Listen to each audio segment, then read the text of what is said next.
can be slow, it's interpreted, and everybody knows that. But the cool thing about using Python is we can actually use all these other, what I call, quote, fast languages like C and C++, or believe it or not, Fortran, and Fortran is actually really fast. I don't know how they pulled it off, but so when you use Python, you can use a lot of these other languages. Like if you typically loops in Python are inherently slow just because of the mechanisms that work in the language.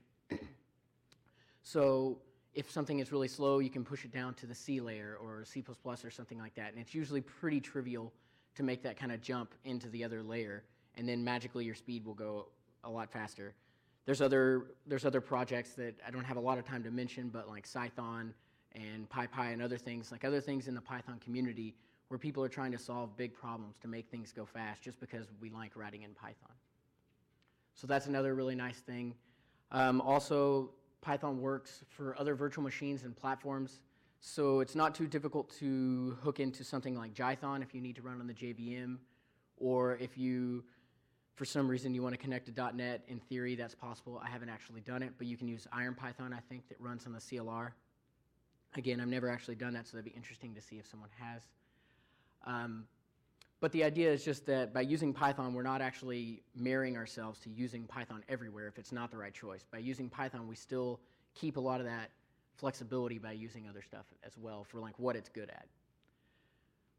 Packaging, I think if we were to do this problem, like to try to solve some of these problems in Ruby or some other language, I'm not exactly sure how that would work. And the packaging tools, I don't know if they're as good. But Python, however, the packaging in Python standard library and stuff might be kind of like a little rough around the edges, and I think it's changed a lot in the last 5-6 years. But there is a good community in the science world trying to solve these problems, and I'll talk about a little bit about what kind of tools we use specifically for deployment to try to make these things easier for people that aren't Python programmers that don't want to sit at a prompt and pip install or use a requirements file or something, and how they do that. And some of those are like Pyinstaller, PyQt. But really the gist of it is why I choose Python is 1, because I like it, 2, because people ask for it, and 3, because I'm writing scientific applications and a lot of people in the science community use it. So that's just like the pie in the sky. Let me try to get everybody pumped up early in the morning to talk about why. Of course, I'm not convincing any of you because you're already at a Python conference, but what I really want to start diving into is like, what are these tools? I said that Python has a lot of really great tools to do science stuff. So what kind of tools do we have specifically? And again, I'm going to touch on a whole bunch of different tools, and some of them you've heard of, some of them you probably have or haven't. Maybe you have experience with them, but it's just going to be like a quick tour through all these things. You're going to get a feel for what pieces and how you can fit them together. I'm not going to really show you how to do stuff. I'm going to show you where to find stuff. So the first big requirement for a science application is crunching numbers. And I mentioned it before, but IPython is like the biggest, to me, well, I guess I'd say the second biggest. The first thing you're going to need is numpy if you're doing scientific computing. But IPython, I can't stress enough. A lot of people you've seen doing presentations using the IPython notebook, which is great, but also just using IPython shell. Even if you're not a scientific programmer, you can use the IPython shell. It has a lot of nice stuff like syntax highlighting and tab completion and that sort of thing. You can save your sessions, so if you've ever been doing some exploratory programming and you had a whole bunch of debug in there and you forgot to save it or something, you can save that into a text file and bring it back in. IPython has a lot of really great stuff. So I encourage you to look at that. You could do an entire tutorial on IPython. But here's just some of the other tools that we'll talk about, like NumPy and Pandas to do the crunching numbers piece of this. If you want to do visualization, whether it's 2D or 3D, you actually have a lot of choices, like PyQt and PyQwt, or what I'm going to talk about today. Matplotlib is really the de facto standard for how to do plotting in Python, and it's super great, it's super easy to get installed, and it's really easy to use. However, if you want to do a lot of interactive stuff, I don't think it's quite the right choice. But I would encourage you, if you're interested in this stuff, start there. That's like a really good place to go, especially if you're, for some reason, you've written a lot of MATLAB in your life. It's going to look really similar to you. And if you want to do 3D stuff, there's VTK and MyV. I don't have a lot of experience doing 3D using either one of those, but they seem to be like always popping up, and that's what a lot of people use. Also, if you want to do location data, so I work with a lot of geologists and stuff, so sometimes we run into dealing with location data. Esri actually uses Python a lot for ArcPy and geoprocessing. they've actually adopted Python as their scripting language for the ArcGIS platform. So that just goes to show that there are big companies involved and they have a stake in Python as well in the scientific community. Okay, so now we'll start diving down. We're going to just start high and we're going to start diving down and trying to find like how to put these things together. So I've found that in giving this talk before, in the Python community, there's not a whole lot of people that have written a lot of desktop applications. So they don't really know the architecture behind them, but there are a lot of Django developers. So I figure I'll build an analogy based on what Django looks like, and maybe that will help some people see kind of how to extrapolate that architecture to something like a desktop application. So we'll start off with the typical model view controller architecture that Django uses, and we'll have the model is basically your persistent storage on disk, and that's like SQLite or Postgres or MySQL or something like that that you're using. And then typically I would also include like the Django ORM or SQL Alchemy or PWE or something like that, some other ORM that maybe helps you get your data out of the database without you having to write the raw SQL. Then the next layer when you're doing a Django app is the view, and this is just your front-end stuff that runs in the browser, like your HTML, CSS, and JavaScript stuff. And then finally, the glue that holds it all together is called, and typically in this architecture, it's called a controller. And if you're using Django, it's kind of hard to say what your controller is. I'd almost argue that your controller is Django because it's kind of an all-encompassing thing. If you're using Flask, it's a little easier to piece that out and see what it looks like. But in the end, the controller is kind of the glue that connects the model and the view together. So that's kind of how a Django application looks like. Hopefully that's familiar to some people. But what we really want to talk about is how to build these desktop applications. So what is a scientific desktop application? This is just my interpretation of a sample app that I made, and this is the components that I use to make up this like standard model view architecture, model view controller architecture. So again, at the bottom layer, we need some kind of persistent storage to store on disk and pull out into our Python application. So instead of using a traditional database like Postgres or MySQL, which you could certainly do, but a lot of numerical data and stuff it's not necessarily always relational, and it's not necessarily suited for those particular just general relational databases. So I'm going to introduce you to a project called HDF5. We'll talk about that a little bit later. It's a binary format. And then you can use something like that's going to be a little familiar to Django developers, like the Django ORM called PyTables. That's going to make dealing with those binary HDF5 files a little easier. And our view is going to be composed of PyQt and PyQwt. Those are just the ways to make generic windows and put plots on top of them. And then the controller, I think, is where things get really interesting from the Python perspective, because a lot of languages you can read HDF5 from a lot of languages. A lot of languages have an ORM that's similar to PyTables, even though it's not on top of HDF5. And a lot of languages have generic GUI and plotting libraries and stuff. But not a lot of languages have NumPy, Pandas, and SciPy. Actually, pretty much no one has. So that's kind of what I think is really interesting about Python. So that's where I kind of want to like get to. So we'll get through this other stuff, like the stuff that's not necessarily specific to Python. So the base model layer, where all of our data would be stored in this particular application, is going to be in the HDF5 file format. And this is a binary file format that was started by basically a bunch of smart supercomputing guys. I think version 5 came out somewhere around 1998. And it was built on top of HDF4 to just like fix a lot of limitations from that file format. And the interesting thing about HDF5 is it's actually built for scientific data. It's designed to deal with numerical data. That's its whole point in life. And it's also designed to deal with big data. So I think their documentation says something like you could take data that has 30 columns, 1 million entries per column, and you can compress that into something like 13 megabytes. Those are their numbers, not mine, so I can't vouch for that. But that's just to say, with a lot of the compression and chunking that HDF5 has available, you can take a whole lot of data and compress it really small and put it onto disk. And that's what you're wanting to do when you're dealing with a bunch of scientific data, because you're going to always have a whole like gigabytes and gigabytes of arrays or something, and you want to push them to disk and save as much space as possible.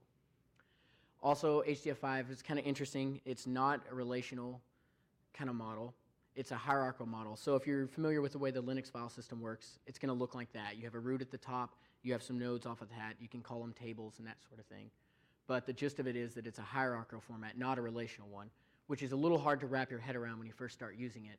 But if you're used to using ls and cd and stuff, it'll maybe be a little familiar to you. Also, you can tweak it so it's good for fast parallel or random access depending on what type of patterns you need. The other really nice thing is, again, like, so we're trying to make choices that don't necessarily, like, if we choose something in Python, it ends up not being the best thing for that particular piece of the puzzle. We want to be able to use something else. And HDF5 just continues that. It makes it a little easier to use a bunch of different languages. If for some reason you wanted to use C or C++, you can read that HDF5 from there. There are libraries to do it, or you can do it yourself.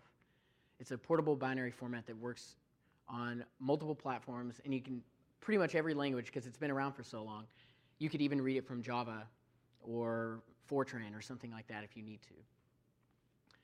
So the other really, like, the final thing that's really nice about it is, since it's hierarchical, it's kind of like an XML file in that you don't necessarily have to hard code your schema in your code. You can kind of discover it and crawl the structure and figure it out on the fly, which can be super useful. So that's what the model layer at the bottom layer, this is what it's going to look like when it's stored on disk. That's our HDF5 binary format. But we need a way to get that off a disk and pull it into memory and do something with it. And so PyTables you can sort of think of as like an ORM for your HDF5 file, even though, I mean, I guess it seems fair to describe it that way. But essentially all it really does is allow you to read and write HDF5 files from Python. There's not any concurrency, so that's definitely something I want to point out that you need to think about if you're in that type of environment. Another really nice thing about all these tools in the scientific community is a lot of times they're intertwined. So PyTables is smart enough to know how to use numpy to make performance better. One problem you'll come into is some libraries, like you might have to read something into an intermediate Python structure, like I need to read it into a list, and then I need to give that list to numpy. And that causes a lot of unnecessary copying of data. So when you use PyTables, you can actually tell it to bring it directly into a numpy array and skip that intermediate step. Another really great thing about PyTables is I've interacted a lot on their message boards and that sort of thing. Their community is really great. Their developers are really smart, super nice guys to help you out if you ever need it. And PyTables has been around for a long time, so it's also battle tested. It's not something that's just like brand new. I think it maybe is on the order of 8 years old or something like that. Also, but if you don't want this full solution, so PyTables is like a big ORM solution for this.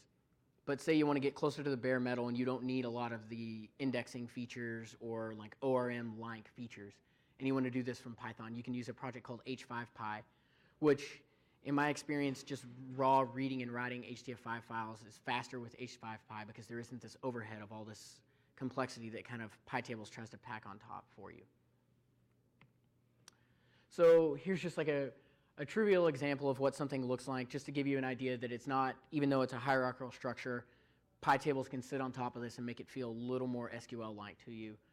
You just have a where clause, you can loop over the rows where that's true, and you can print out other rows, other columns, and that sort of thing. So that's just to show you that this sounds like it's completely different and foreign, but it's really not.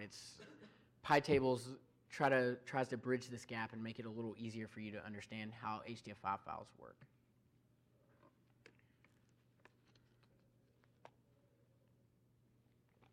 So that's our model layer. And then, so we start moving across the stack to the view layer. In the view layer, there's going to be a couple of different pieces. We'll stack them up again, just kind of like a cake. PyQt will sit at the bottom, and what PyQt is it's essentially just Python bindings on top of the Qt toolkit. And if you've done any GUI development in the last 20 years, you've probably heard of Qt. I think its first release came out in maybe 1992 or 1993. So it's, what we like to say is it's old, but it's battle tested and hardened. And it runs on any platform, pretty much. So that's what PyQt sits on top of that and does some interesting stuff. It automatically wraps the Qt source code, which if you've ever looked at the Qt source code, it's C++, but apparently I haven't written enough C++ to understand that C++. So they invented their own make system to use Qt, so that kind of gives me an idea of what that C++ is. But it's a really great project, and it works everywhere.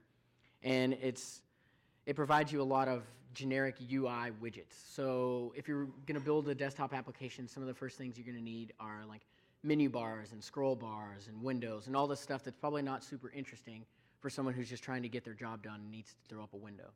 And that's what Qt provides, and then again, that's what PyQt provides because it sits on top of that.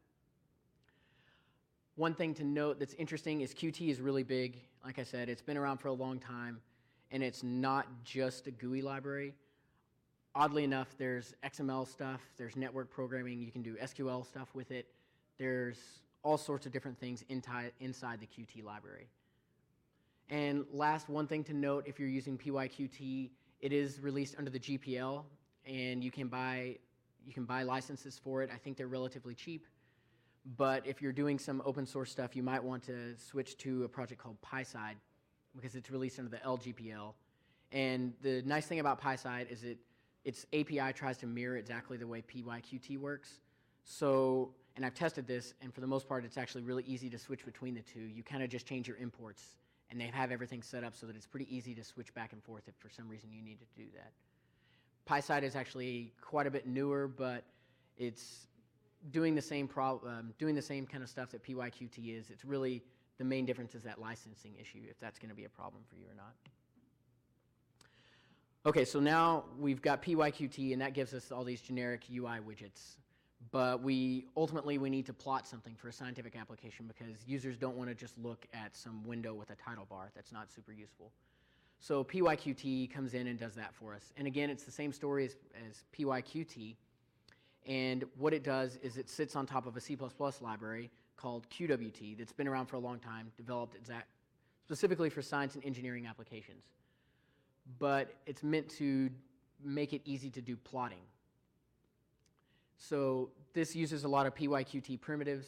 On top of that, it builds all this plotting. So you could actually not use PyQwt and do all this in the raw PyQt or Qt if for some reason you're a glutton for punishment.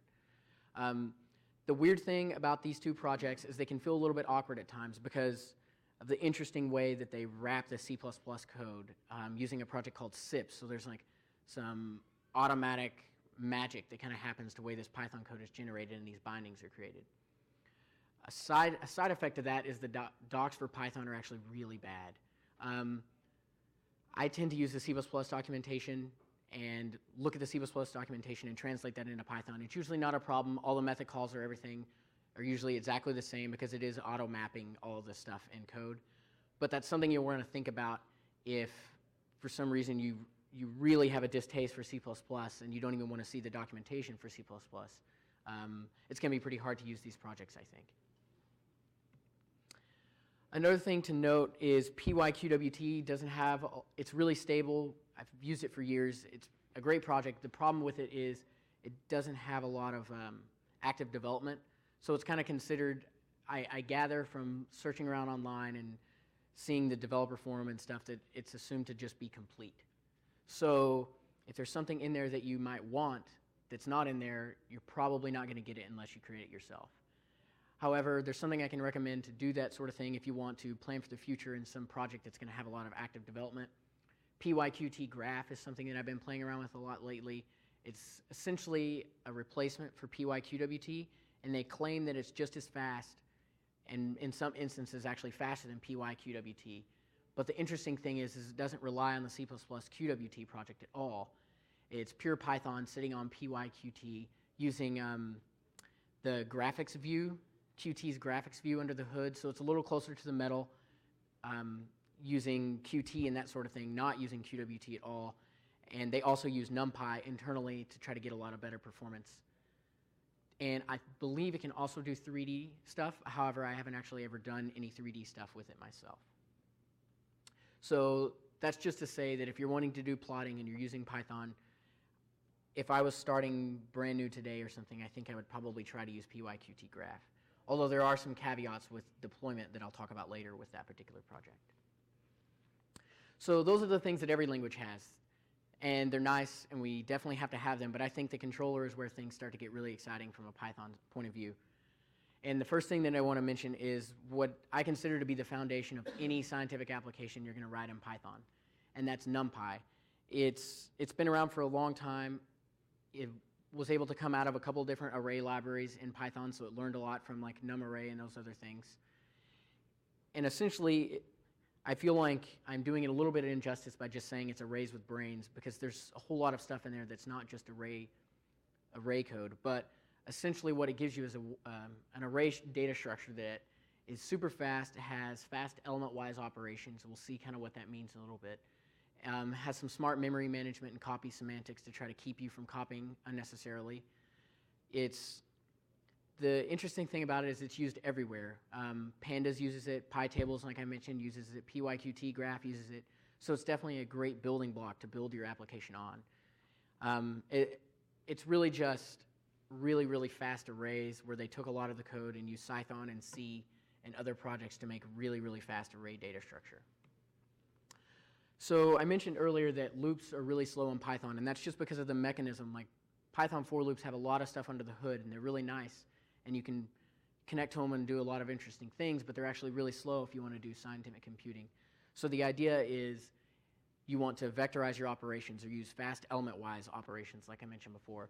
And this example is really just to show taking a Python for loop. If I take a range, I take 10,000 elements, I'm going to use a list comprehension, and I'm going to loop over there, and I'm going to add 1 to each element in there. And you can see, okay, maybe that isn't slow to you, but that's only 10,000 elements. And then when you look at the NumPy version, you see that's actually really slow. So the cool thing about NumPy is it's built to use arrays, and that's the way it's designed to be used. That's the whole point of it. So you don't have to do this loop. NumPy gets a lot of speed by, you can think of it, I don't know if it's like technically accurate, but you can kind of think of it as outsourcing your Python loops that are really slow into the C layer, into NumPy. So if you're writing a lot of really good, what I would consider good NumPy code, you're actually not going to be writing many loops. So you can see there I just say x plus 1, and that does exactly what the above code does, just a whole lot faster. NumPy knows that I need to add 1 to every element in that array when I add 1 to the element or the array itself. And a lot of other reasons why NumPy gets this speed is because it's not actually statically typed, but you have to tell it I'm going to use an integer, I'm going to use a 64-bit floating point number or something like that. So NumPy can tell that you can have, unless you're using something called structured arrays, that you have the same data type, and it can be smart enough to know how to skip through those data types just based on the size of that data type. So it's not as flexible as a Python list, but it's a lot faster, and it's something you're going to definitely want to look into if you're dealing mostly with just numerical data. Another really cool thing, we could spend an entire 8 hours talking about NumPy and still not cover it all, but just kind of the highlights, other things that I think are interesting about NumPy is the way you can index. There's a lot of fancy indexing. People call it Boolean indexing and fancy indexing in NumPy. So up here I just create an array that has 3 elements. Then I do this like really weird indexing thing. And so I'm taking the array x and I'm indexing it with this Boolean operation, x greater than 1. And what that returns to me is an array where all the elements are greater than 1. So this is, you can kind of think of it as like you're writing an SQL query or something kind of like that inside your NumPy array in memory, and you're not having to write that loop. So again, we don't want to write loops in NumPy. We want to try to avoid that as much as possible. But if we start to unpack that, there's actually a couple steps in that. If we look at what x greater than 1 is, that returns us another array that is actually a true-false array, or a Boolean array as NumPy calls them. And it's true and false where that each element actually satisfies that condition that you gave it. And you can index regular arrays with Boolean arrays and get back all the elements that are true. So that's just like an interesting way that you can build, and you can imagine building a lot of complex queries and chaining things together with NumPy doing that sort of thing. That can get really complicated, but it's super useful to be able to do all that stuff in memory and not have to write those loops. And then I mentioned that NumPy had a lot of nice copy semantics, so it's trying to prevent you from having to copy data when you don't need to, because that's really slow and wasteful. And one thing that's going to bite everybody, the first couple times you write NumPy code, you're going to run into bugs that are related to this, and you're going to bang your head against the keyboard for a long time, and finally you'll figure it out, and then you still won't stop doing it. That's just how it works. But NumPy is smart in that the way you index it determines whether or not you're going to copy an array. So we can do traditional Python slicing up here, where I slice the elements, I get the last 2 elements, I get the first of that list, and I assign it to 1. And so that's just typical slicing, and that actually changes the array. If I look at x, I get 1, 1, 2, not 0, 1, 2. Now if I use something similar to the Boolean indexing that I was using on the previous slide, I index it with x greater than 0. I take the first element of that, I assign it to 10. But then if I look at my array, it didn't actually change anything. And that's because Boolean indexing, by its very nature, creates a copy of the array. That's why we were looking at the Boolean array before, where it was true and false. And when you index with a Boolean array, it actually copies data. So it's really nice to be able to index things with Boolean arrays, but you might be copying data when you don't necessarily want to. Or the worst is like a bug exactly like this, where you index something with a Boolean indexing, you assign a value to it, assuming that you're actually changing that value, but you're not, because we didn't save off the array that this operation actually returned. So we get the original array. And this is what NumPy calls the difference between an array view and array copy. Something to definitely keep in mind. So I said that there's not just array stuff inside of NumPy. There's also interesting stuff to do, CSV files, because I mentioned before that we obviously don't have enough CSV formats, so we need to create more, right, to be able to make sure that I was telling the truth earlier. So this there's functions in there. I can create a random two-dimensional array. So there's something else that's in NumPy. I'm creating a random 2D array. And it's doing all of its own random stuff inside of NumPy. And I can create a CSV or a space-separated file here by just taking this array that I created and pushing it to a CSV file. In this case, I'm actually space separating it. I can also add a header and that sort of thing. So this makes it really easy to take all your data that's in memory and you want to save a session if you were thinking like a web developer or something like that. You want to save all that stuff to memory and bring it back later. Also, NumPy can save in its own binary format, which can save you a lot of space on disk, but it's something that only, to my knowledge, really NumPy can read and write itself. So you're not going to write out a NumPy binary file and maybe read it with something else. I'm sure you could do that, but that's not typically something you would do. And this is all just to show that you can do other stuff than just arrays. Like I can save my arrays to memory or to disk and that sort of thing. Within NumPy, it will do that for me. So that's NumPy. Now, another project that I think is relatively new, it's a couple of years old, and it came out of the finance industry. So if you've ever worked in the finance industry and you've used R, then you've probably heard some of the similar terminology that pandas will use. Because that's kind of where pandas came from, was the finance industry, and people decided to not keep writing in the open source statistical language called R, and they wanted to use Python. So pandas is built on top of NumPy, although there was a push to the pandas repository like 2 or 3 days ago where one of the basic data structures in pandas was changed to not be a subclass of ND array. So it looks like there might be a reason for pandas to start moving away from using NumPy as a base, but that hasn't actually happened yet, but there's a lot of discussion around that. But as of today, it's built on top of NumPy. And the thing that's really interesting about pandas is NumPy is just raw kind of array stuff, and pandas adds some other data structures on there that's really useful. Like pandas adds a data structure called the data series, which is a one-dimensional array that has labels. And that can be really useful if you want a label associated with your data. Pandas also adds another one that's called the data frame. And again, if you're used to using R, these terms will probably sound familiar to you. But the data frame is a two-dimensional array in memory, kind of like an SQL spreadsheet, an Excel spreadsheet or an SQL table or something like that. So it gives you rows and columns and some labels and that sort of thing. It makes it a little easier to look at. It has nice printing for these types of things. It has some really cool group by clauses. So if you want to do more SQL type stuff, merge data sets, you want to use the group by clause, that sort of thing. You can also think of it as loosely as a toolkit to unify NumPy and Matplotlib. So there's plot methods on a lot of pandas data structures, and that will automatically use Matplotlib behind the scenes to just plot that two-dimensional array or something. Pandas has all these data structures that are really nice, but I think this is like a fundamental thing if you're building a library in the scientific community. There's really a couple things that you need to get right. One, you need to make it easy for people to get your data in and out. And then next, you need to make it really, really fast. Because if you can't get data in and out, no one's going to use it. And in the scientific community, if you make it really slow where we're dealing with lots of data, no one's going to use it. Pandas understands this, and Pandas got this exactly right, in my opinion. They make it really easy to interact with CSV files, SQL files. They can read HTML5 files. And not only did they make it easy to do, they make it super fast. So here's just an example of reading that CSV file that I wrote before. And you can see I print the array out. and it has nice pretty printing for you so that it looks kind of like a table. But the pretty printing is not really the best part, I guess.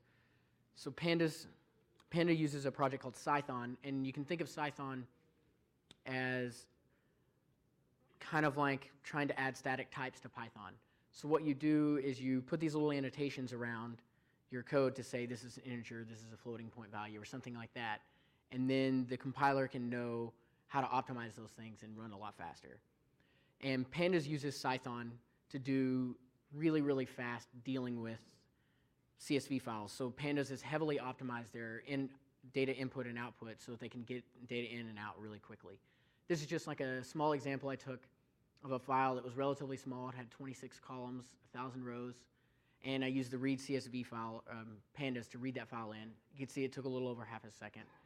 And then NumPy has kind of the reverse of the save text function I showed earlier called load text. And it's a great deal slower. And then I wrote my own custom code to read into what I would think of as like a data frame. And if you're wanting to do that in just Python, not using Pandas, it's kind of like an order dictionary because you want labels and you want everything to be in order and you want to have like 2 dimensions and that sort of thing. So I wrote like 10 lines of throwaway Python code, and I was actually much faster than the NumPy. And those guys are writing in C and doing all sorts of stuff. So NumPy is just not optimized to do that sort of stuff. And then I also used NumPy load and read it into an order dictionary instead of just a 2-dimensional array, and you can see that's even slower. So that's just to show that Pandas makes it a priority to get your data in and out really quickly and easily. So the next part of the controller is SciPy, and again, this is like another topic that you could spend days and days on. There's the SciPy conference that is several days, and it talks a lot about this sort of thing. But SciPy is something you're going to come into if you're doing more and more of the scientific stuff. Like maybe you're doing a lot of statistics, integration, you want to do matrix multiplications, matrix algorithms, or doing linear algebra and that sort of thing. And SciPy just has a ton of different stuff in there. So SciPy you can think of as just like a giant collection of tools. It also has like natural language processing, image processing, and all sorts of stuff. This is just like a trivial little example that I thought would have been super useful when I was in college. I would have studied a lot less and had a lot more fun. I can just import, integrate from SciPy, give it my function, and just call it. Automatically I get integration. That's just like a cute example to show you that SciPy has a whole lot of these like tools that we don't all have to be like super PhD mathematicians to do this stuff anymore. Not that integration is like that, I guess, but it felt like that for me. So that's kind of what this sample application looks like. We touched a whole lot of different things. Let's review. HDF5 was our persistent storage. PyTables pulled that out into memory for us. And then we plotted it and put it in a window with PyQt and PyQwt. And then we can crunch the data and munge around it with SciPy and Pandas and NumPy. So finally, I want to touch a little bit on deployment. There's a lot of different choices to deal with deployment. I primarily have experience with Pyinstaller, and what Pyinstaller does is you point it at your main Python file. It will do some magic to figure out your dependencies automatically, and whether you're on Windows or Linux or Mac, it will build DLLs or shared objects or whatever it might be for your platform. Package it all up into one directory, and then you can just drop that directory on the user's desktop. This is really nice because, like I said before, a lot of the geophysicists and stuff do not like to just deal with pip install or requirements file, even though that might be really nice to use for us, but that's not useful for them.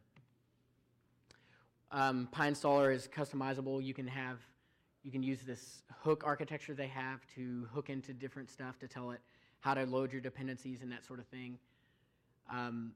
It also has explicit support for PyQt, Django, Matplotlib, some other projects like that. And again, like I said, it kind of magically finds your dependencies. Some of the pitfalls of Pyinstaller is that if you're doing dynamic imports, it's not going to work right. You're going to have to remove those dynamic imports. Or if you're messing around with sys.path, that's going to be a problem. In fact, I mentioned earlier that PyQt graph has some issues with deployment with Pyinstaller, and that's exactly what it does. PyQt graph has a lot of dynamic imports, really just to put everything into one namespace and try to reduce typing, but that becomes a pain for the rest of us who have to deal with Pyinstaller and deployment because Pyinstaller doesn't pick up those dynamic imports. So that's something to think about. You can't do cross-compiles, so the future that I hope for where I can sit on my Mac or my Linux box and make a Pyinstaller for Windows is not here yet. So I'd encourage someone to work on that. And then there's also a link there to see what kind of supported packages Pyinstaller has. So I think I have a little bit of time for a demo, which might be difficult to do because I can't see what I'm doing. But this is just some sample application. I think if you're going to want to use this stuff, you're going to need to really start getting involved, and you need some problems to solve. So this is just some sample application here that I built using all these tools. I don't have a lot of time to show it, but anyway, so I posted the code, and I think that if you want to do this stuff, all that is it's reading data.gov oil production data, and it's putting into an HDF5 file format, reading it out with PyTables, using numpy and scipy and pandas and that sort of thing to kind of munch the data around. But what I think, if you really are interested in getting involved in this sort of thing, you need a sample project. So I built this project. You can go to that link. There's a practice section on there where you can go to the repository, fork the code, and start to play around with that. This is the part of the talk where I tell you I actually put a few bugs in there on purpose. You don't really get the opportunity to say that too many times, so I want to take it. What I did was I put a couple of bugs in there, and I posted GitHub issues for things that I know are wrong, because I think if you want to learn this sort of thing, you need a problem to solve and something to start with. So what I'm trying to do is post a couple of bugs, give you these specific problems on a small code base, and you can go in there and try to fix them. Send me a pull request or something like that and get involved in that way. And finally, here's all the links. So again, that top link is how you can get all the references and pinboard links for projects that are interesting in the community. And you can also get the link to the GitHub repository. I'm Durden on GitHub and Durden20 on Twitter. I also help co-run a blog called at coderspace.com. It's a project that came out of the Django Dash several years ago. It's built on top of GitHub, and a lot of us blog there. And I typically write about Python, scientific computing, and that sort of thing. So if that sort of stuff interests you, check that out. I also gave this talk at Pycon this past year, so check that out. There's some links for that if you, for some reason, want to see it in a condensed format. And I think that's actually all I have, and we have a little bit of time for questions. So, any questions? Yes? What are some examples of applications you built? Unfortunately, all the applications that I built are internal applications that unfortunately aren't open source. But typically, it's built to do just numerical analysis. So they have a whole bunch of data that might be 20 years old, like historical data or something, and they want to read that out and try to project something about the future. Or you can think of it as just putting a GUI on top of your Excel spreadsheet. I'm amazed at actually what scientists can do in Excel. I'm amazed and actually terrified. I've seen people launch entire applications from inside Excel, which is really amazing to me. But not to knock on Excel, I think it's really great, but I don't know, sometimes people do some really crazy stuff with that. So another example would be building stuff on top of Excel or something like that. Yes? I'm just curious if you've ever heard of or seen anybody attempt to use a browser to render those kinds of numerical analysis instead of using PyQt. Yes. So a couple of companies that are doing interesting stuff in this space are actually both in Austin, called InThought and Continuum Analytics. And they both do a lot of interesting Python scientific stuff. And there is a project called, I can't remember, I think it's from one of the developers at Continuum Analytics, but he's using JavaScript. I can't remember the name of it right now, but I'm sure if you go to their website, that they actually use JavaScript, their own JavaScript library, to display some of these things, and using IPython and that sort of stuff on the back end to stream all this stuff kind of live to the browser and building applications. Wakari is their Continuum Analytics application so that you can run it all in the browser. You don't actually have to install any of this stuff. But there's the JavaScript library that Wakari uses. I can't remember what the name of it is, but if you go to their site, it'll talk about it. It has a really interesting, hard to remember name, kind of like Wakari. But there are people that are doing that in the browser, not just using like desktop applications. They are letting the client is doing all the computation on their machine. I think it's a mix. I saw them talk about it at PyCon this past year, and they demoed it. It's called Bokeh, B-O-K-E-H, I think is the name of the library. But I think, I'm not sure exactly where the computation takes place. I know they do a lot in JavaScript, but I don't know if they're like actually crunching the numbers and like filtering the data in JavaScript, or they're using some kind of async call back and forth to a server. But yeah, there are people trying to solve that problem, and Continuum Analytics is doing a great job. Like if you want to check out like Anaconda's their packaging thing, or Wakari is a really great suggestion to try out. You can set up a free account, you can log in, and you have NumPy, Pandas, SciPy, and all this stuff already installed in a browser. You can have a prompt and like share data with people and go nuts doing stuff like that. So that's definitely something to look into. Yes? Would PyQwt or PyQt graph, would they be appropriate for viewing real-time plots? If you have high frequency real-time data coming in, you want to plot that when people time and see it sort of scrolling? I think PyQt, I've used it for some like kind of close to real-time stuff. So I think PyQt has a chance to hold up to it, but you might have to do that in Qt or QWT. As far as PyQt graph, I'm a little skeptical because they claim that it's it's on par with PyQwt, but I haven't tested that. That was the problem that we had using Matplotlib, is it's really great, but it's not good for that sort of thing. Like if you want to do interactive plots or real-time data, Matplotlib is just going to fall over. It's not going to work. That's because it's just not designed to do that sort of thing. But I think that PyQwt has a shot at that.